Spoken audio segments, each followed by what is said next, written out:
So this is how I closed and still close clients that end up paying me $65,000 to my agency with ease, actually. And I will show you step by step how I do it so you can do it as well. And I promise it's without any shady, persuasive sales tactics or without any shady, like, contracts that keep clients in against their will or stuff like that. It's all honest and it works very well. So without any further ado, let's hop right into it.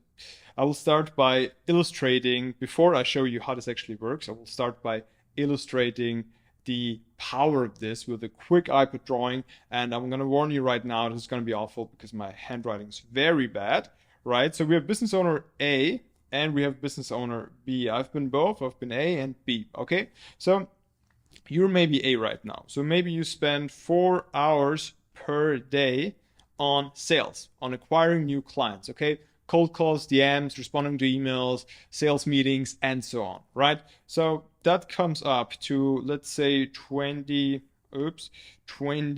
hours per week, right? It comes up to 20 hours per week that you're spending on sales. Let's say on average you close a client a week. Okay, that would be quite good for most of you probably already, but let's say you close a client a week, whatever. That's 4 a month. So that means one client you close with these 20 hours of effort, okay? So one client, right? It's good to have these numbers in mind because most of us never think about these numbers, right? How much do I actually spend on acquiring clients? Probably you also spend money, but let's keep that out of the equation for now to keep this simple, okay? But probably you also spend money to acquire clients, no matter what you do, right? So one client, let's say a client stays with you, let's be honest, on average, maybe 3 months. Maybe you're better than that, but like with most people out there, and I'm talking to a lot of people, like that's the case, like, and that's a huge issue, and we're gonna talk about how to solve that. But let's continue with this example here, okay? So you close one client, he stays 3 months, okay? 3 months. And that means you get, and let's say 3 months times $2,000. Okay, so you charge $2K per month. So we have the $2,000 that you charge per month. And that means you make $6,000 from this client. And that means you spend 20 hours on outreach to make $6,000. Okay. Maybe you close more or less clients, maybe you charge more or less, but that's probably a solid example. You can run your numbers yourself, of course, look at your averages. But yeah, that could be the case for a lot of agency owners out there, right? So you spend 20 hours to make 6K. It's not the worst thing in the world, but there's also a lot of time involved probably in service delivery. So there could be a way better case, okay? I'm not saying this is horrible, but let's look at entrepreneur B now that gets a way higher ROI on his time.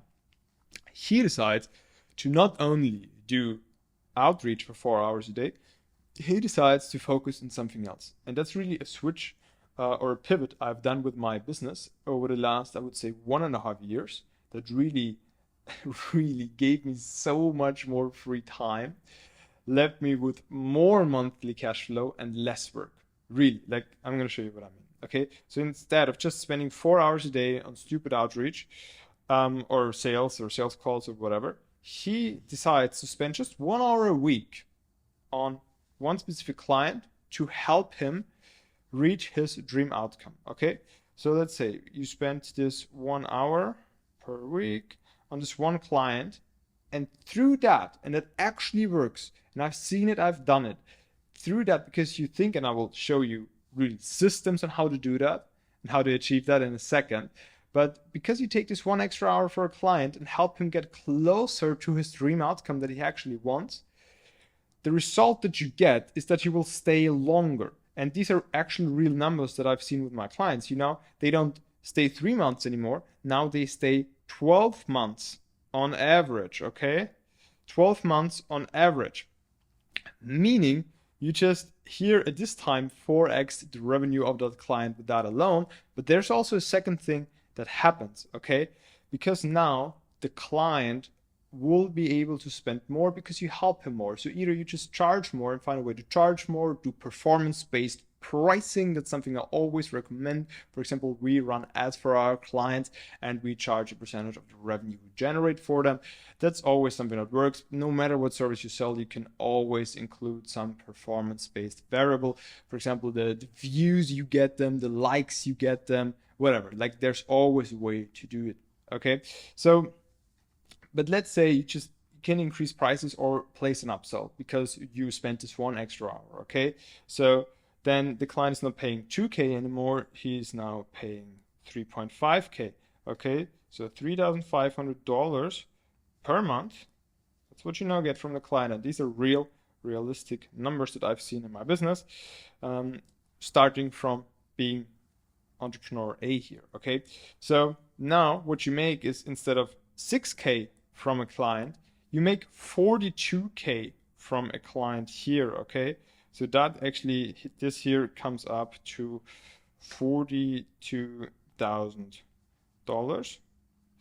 So yeah, you spend 1 extra hour to make an extra 42K instead of 6K, and this actually works.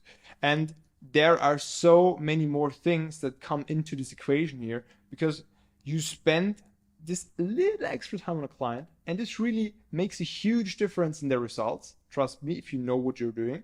Okay, and this will also mean that they will refer more other clients to you, so you actually make more additional sales without even working in sales in your sales department in your business, right?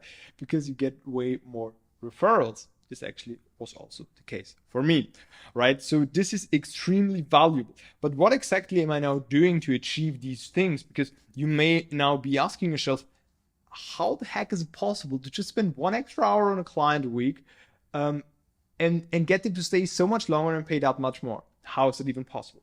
I will show you just exactly what we're doing here. Okay, so step number 1, and this is extremely important, is the onboarding. Okay, so you have the onboarding, that is the beginning when you start working with the client. Yeah, that is one of the most important things ever when it comes to the relationship between your client and you. Okay, so here you can set standards, you can set frames for your business relationship that are extremely important. Okay, so here on the onboarding, we have a quick video course that's like 5 videos. First of them is just like a quick hello, happy to have you on board, just like explaining our values, how we work, what we expect from them, what they can expect from us. That is extremely important.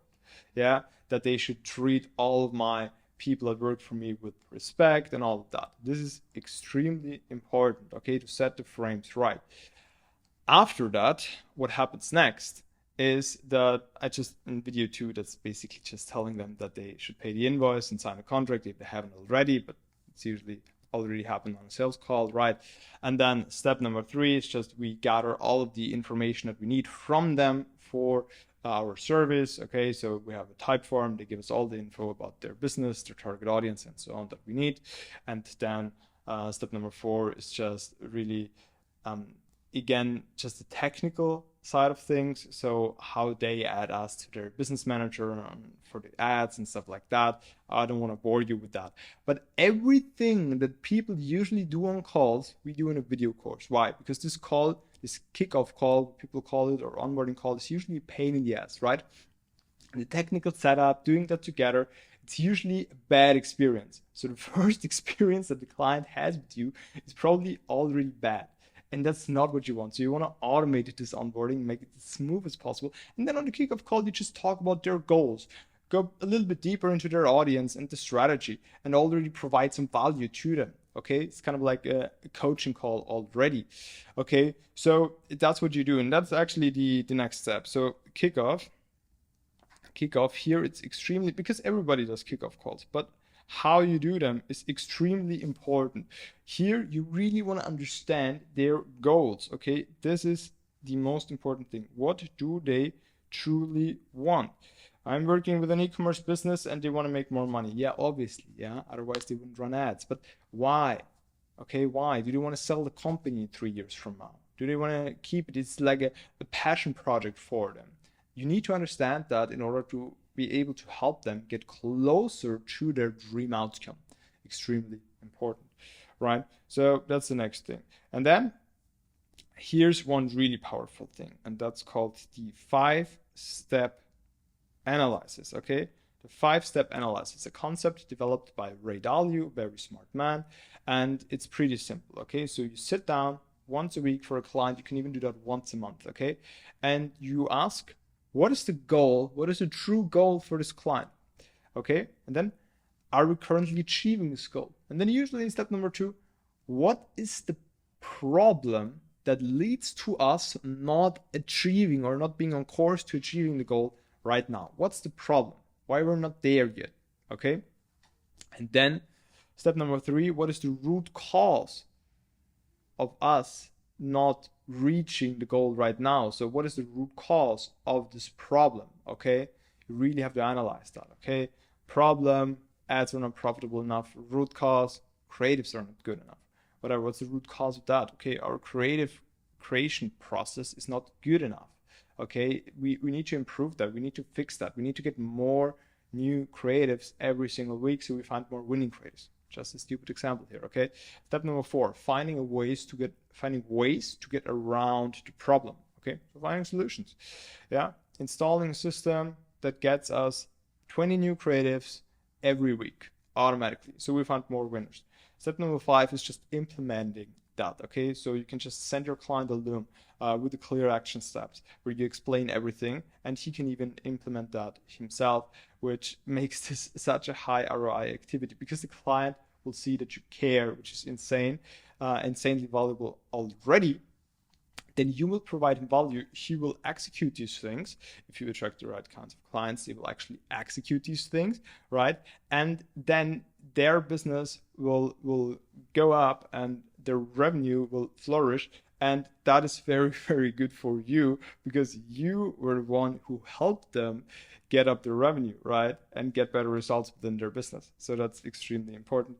And then also what is one thing that helps us massively are weekly Looms, okay? And here again, I think a lot of people are doing that, but it's the question, how are you doing it, okay? I always follow a simple framework because you only want to focus on success and you want to have as many positive touch points with your client as humanly possible, right? So I follow the framework.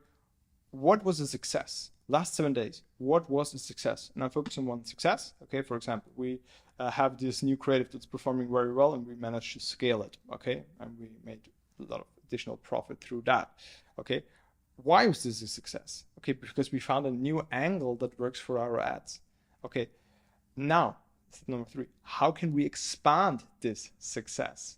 By creating more creatives like this. Step number 4, what is the next step to expand this success?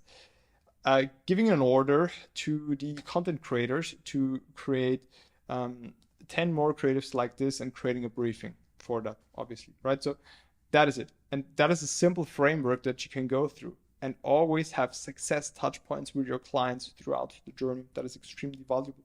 Yeah, and these are the most valuable things that you could possibly do. There are many more, but these are like 20-80 principle. These are the 20% of things that get you 80% of the results. One more thing, if you want to add that, is like, you're probably doing that as well, a monthly call,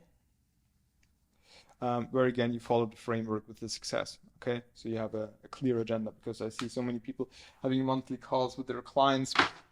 They're not even following a clear agenda, and this is like horrible. And again, you have a touch point with your client that is not good, and it's the last thing in the world you want to have, right? Where you have calls where everything's all over the place, there's no clear agenda, you're just talking something, client asks questions, no one has a clear plan. Like, that's horrible. Okay, so always run the meetings, have a clear agenda, and have clear action steps that you define at the end of the meeting, okay, for the next 1 or 2 weeks or the next month. So you leave the meeting with a clear plan and full clarity. If the client doesn't leave the meeting with clarity, that's horrible. That's a bad touch point. And these are all things that actually can make you lose money or can make you some extra money, right? Because bad touch points, client will cancel, you lose money.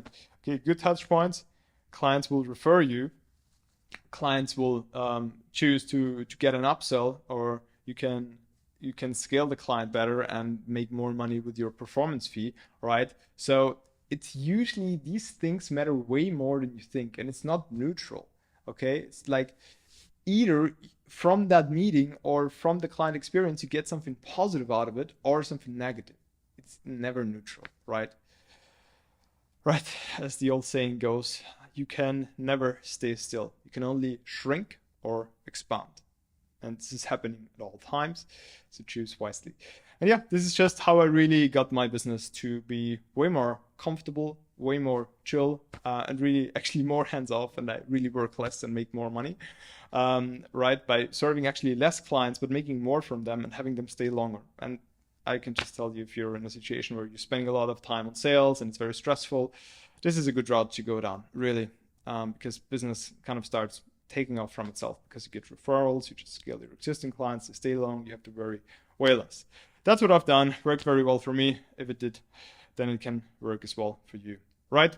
So if you're watching this, you're on the right path, keep going. I'll catch you in the next one.